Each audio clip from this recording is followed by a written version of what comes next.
Okay, hello everybody. This is going to be my first installment of, I don't want to call it the restoration of my Wheel Horse 657. Acquired this about a month ago. The intention of restoring it, maybe restifying it some. Was interested in it because it's kind of the little brother to my 857 that I've owned for over 20 years, and before that it was originally my grandfather's, and handed down to my father when he passed away, and then I got it from my dad.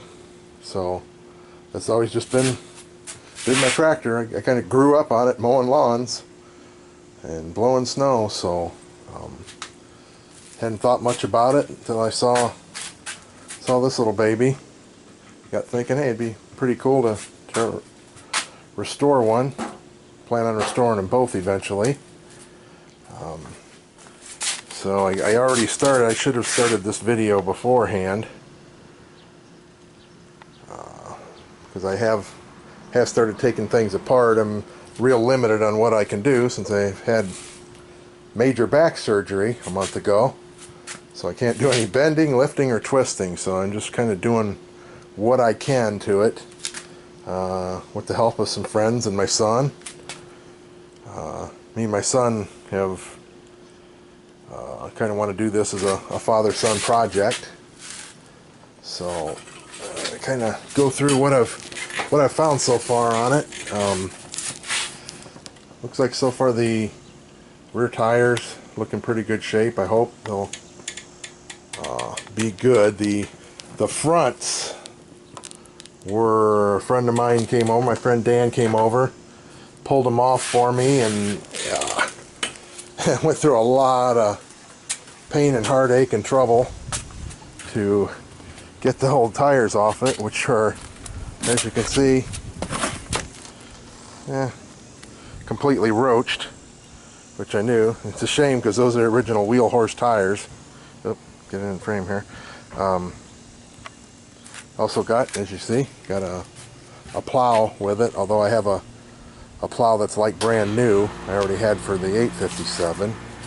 And over, it's kind of flipped upside down right now, but there's the mower deck. When I have to work on it, it's pretty rusty, almost seized up, but I'm sure it won't be any problem to restore that. So coming back to the tractor, I see there's one thing I'm going to have to deal with is some axle seals in the back. I noticed that leaking on my floor.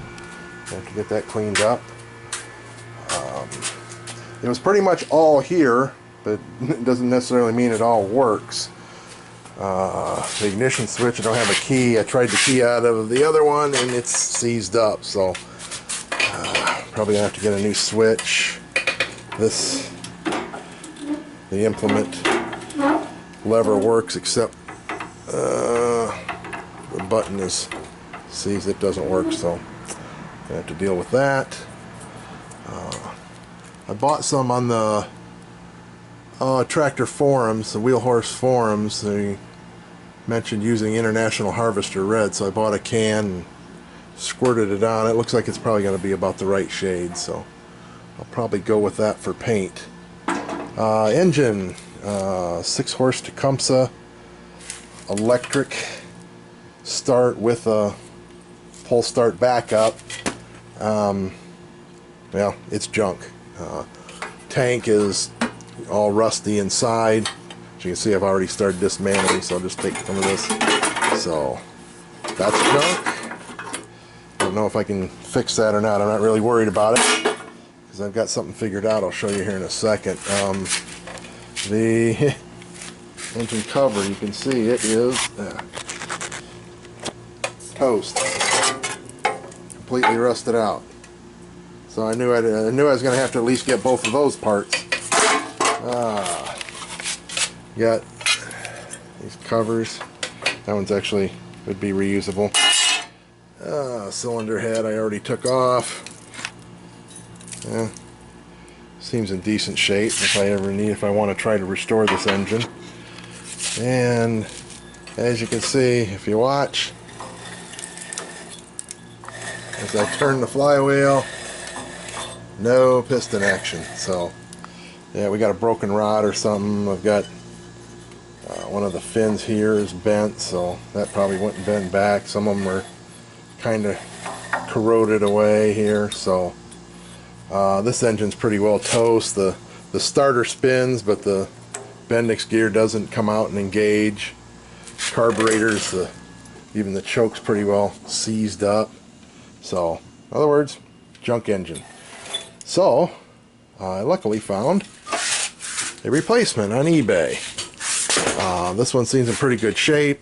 We hit it. It's got the electric start, which I really wanted to retain.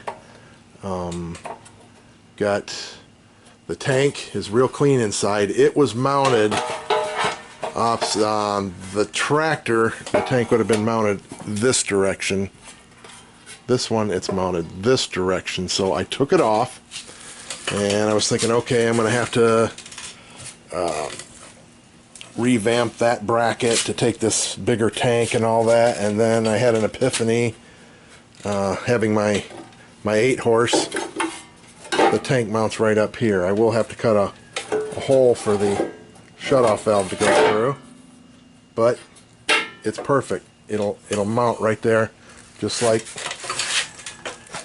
the 8-horse has, which is a Kohler. Its tank is mounted there, separate from the engine. So I actually kind of really like that idea. If I ever want to change the engine in this, I don't have to worry. The tank will just stay on the tractor. So that was what I figured out the other day. Everything else, the steering seems tight. You know, gear shift works. And the clutch seems to work. You know, loosens the belt like it should. Then I get down to, I said, the wheels. Once those tires got taken off, the wheels are just roached. They're just rusted out inside. No real chance of even using them. So I got thinking, I have, off a trailer project I built, I have these. Basically brand new trailer tires and wheels. Of course, these have integral hubs from the factory. So I got looking, and well, thanks to the Red Square Forum, one of the users, I can't remember his name offhand, sorry about that, had posted he had found some hubs from it's a BMI Carts and Supplies. So I just ordered those today, hubs that will go on here. They're slightly shorter than my spindle, so I got these spacers to take up the space. I think I only need one because it's 3 inches. This is 3.8. I'll probably need maybe a couple washers to take it up. We'll find out when I get them. But yeah, so I'll be able to just put a 4-lug wheel on the front. So be easy to pop them off if I need them, or put different wheels on if I want. So that is where I'm at so far in the restoration. Just still taking it apart. Like I said, I can't do any lifting. All the other kind of my fault. This engine is pretty much the exact same engine, Tecumseh HH60. Yeah, probably can't read that, but it's the same model engine. The one issue we figured out is the shaft. This is only a 3/4 shaft. The one on it's like 7/8 or 1 inch. I didn't measure it for sure, but it's a lot bigger. So so far I just bought one pulley. So once we get this mounted, I can get the clutch belt put on it, so at least it'll run. I can drive it around once I get hubs and an engine in it. I did test fire this engine off some carb cleaner. The starter works. It fired right up off carb cleaner. The carb doesn't look too bad. I can probably clean it up, make it work. If not, they're brand new replacements are available on eBay cheap. So I might just go that route if this carburetor doesn't come around for me. So that's where I'm at right now. I will try to make some more installments on the progress. I'm not sure how fast or slow it's going to go, but hopefully when I get done. Oh, the other thing I wanted to mention was, maybe any of you wheel horse guys could comment on it in the comments. Planning on possibly making this a 500 special clone, since the decals are available for it. You know, if it's not familiar, it's a nice blue and white decal, says Wheel Horse 500 Special. It has a racing stripe down the middle of the hood. It has some crossed flags here on the side. It was just a special edition. I know that they were made in 68, 69. This is a 67. This has electric start, and they were pull start only. But you know, I'm not going for a concours restoration here. I want it to look nice, and I just think those look cool. And I'm not going to try to pass it off as an original. It'll just be a clone, just because I think they look cool. So let me know what you think. If that's putting the hubs on and changing it to that. Some real die-hard wheel horse guys might berate me for that. But the other thing I noticed on the real 500 specials, they have a 3-spoke wheel. This one's only got a 2. I would like to find the center caps for both of my steering wheels.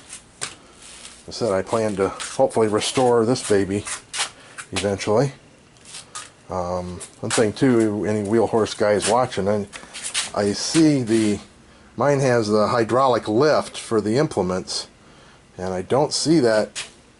In the old original brochure, I didn't even see that listed as an option. And most of the 857s I see on the internet, I haven't seen any or very few with that. So just wondering how rare of an option that is. It's real handy, especially when you're blowing snow and you need to, you're lifting up that snow blower all the time. It'd be heavy with the handle. So just wondering how rare of an option that might be.